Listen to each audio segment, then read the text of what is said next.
Back on the crash site, the 6 survivors were slowly freezing to death in a negative 20-degree blizzard. On day 4, the weather finally cleared, and the sun was now showering them in light.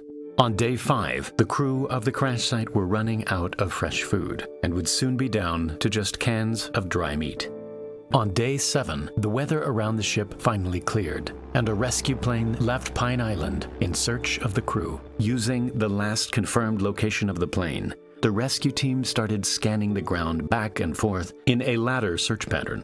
As they reached land, the weather became overcast and any hopes of seeing the crew had disappeared behind a sea of fog. But as it turned out, the plane had actually passed within 20 kilometers of the crew.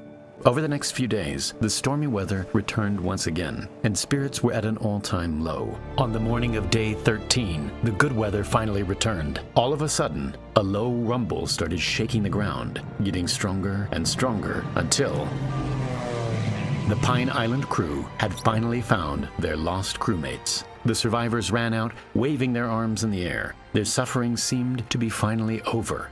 But without landing gear or a safe place to touch down, there was no way for the plane to rescue them.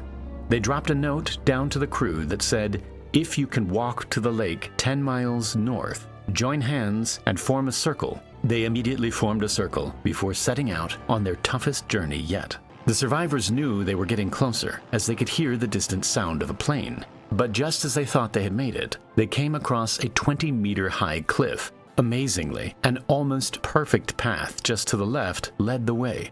After carefully making it down onto the ice shelf, out of the mist came 2 men.